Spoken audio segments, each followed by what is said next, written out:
हाँ चुपचाप। एक शिकारी जंगल में शिकार करने गया। शिकार करने के लिए जब जंगल में प्रवेश किया तभी एक बाघ जो है वह शिकारी के पीछे पड़ गया। शिकारी बाघ को अपनी तरफ आते देख भय से, क्योंकि बाघ जो है शिकारी को मार देता, तो भय से शिकारी एक वृक्ष पर चढ़ने लगा।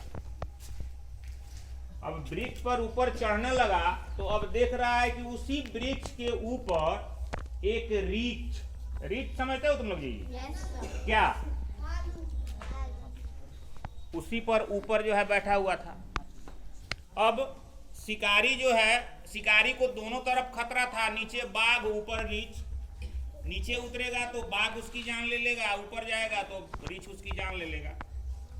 वह बीच में रुक गया, लेकिन वह रीछ जो था वह भी बाघ के डर से ऊपर चढ़ गया था। वह भी बाघ के डर से नीचे नहीं आ रहा था। अब बाघ तो वृक्ष पर चढ़ नहीं सकता है, चढ़ता है जी बाघ वृक्ष पर? तो बाघ नीचे उसी वृक्ष के नीचे बैठकर इंतजार करने लगा कि दोनों में से जो जीव पहले उतरेंगे मैं उनको मार करके खा जाऊंगा, अपना शिकार बना लूंगा। कुछ देर इंतजार करने के बाद जब दोनों जीव में से कोई नहीं नीचे उतरा तो बाघ जो है वह रीछ से बोल रहा है कि सुनो, तुम जो है इस शिकारी को ऊपर से वृक्ष पर से धक्का दे दो, वह नीचे गिरेगा। रीछ जब वृक्ष पर से धक्का देगा तो शिकारी नीचे गिरेगा ना जी? yes, तो शिकारी नीचे गिरेगा, मैं उसको मार के खा जाऊंगा, मैं चला जाऊंगा, तुम्हारी जान बच जाएगी।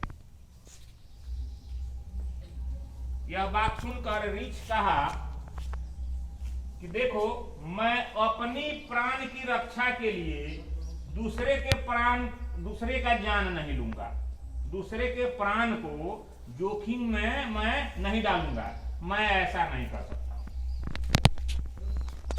कुछ देर और बाघ इंतजार किया, तब तक जो था रीछ को जो है उसी वृक्ष पर नींद आ गई।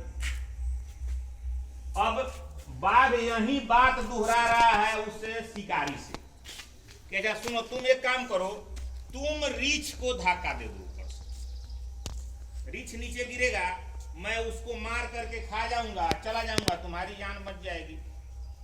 शिकारी जो था वह लोभी लालची था, वह अपनी जान बचाने के चलते वह धीरे धीरे ऊपर गया रीछ के पास और उसको जो है वह धक्का दे दिया। रीछ को जब वह धक्का दिया तो रीछ ऊपर से गिरा, लेकिन ऊपर से नीचे गिरने के क्रम में क्या है, एक वृक्ष की डाली उसके हाथ में आ गई, वह पकड़ करके लटक गया, वह नीचे नहीं आ पाया। अब बाघ फिर बोल रहा है रीछ से कि देखो, तुमने धक्का नहीं दिया शिकारी को, लेकिन शिकारी जो है तुमको धक्का दे दिया, तुम्हारी जान वो लेना चाहता था, इसलिए अब तुम क्या करो, अभी भी शिकारी को धक्का दे दो।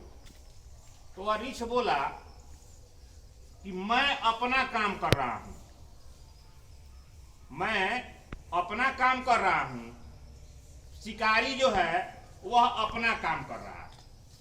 दूसरे के चलते, मान लो कि शिकारी गलत किया, दूसरे के चलते वह गलत कर रहा है, उसकी वजह से मैं गलत क्यों करूं, ऐसा मैं नहीं कर सकता हूं।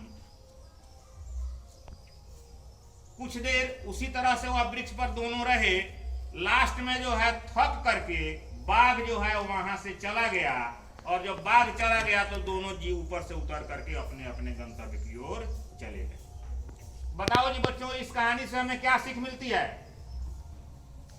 इस कहानी से हमें यही सीख मिलती है कि भले दूसरा बुराई करे, दूसरा गलत करे, दूसरा जो है अपकार करे, लेकिन हमें जो है हमेशा उपकार ही करना चाहिए।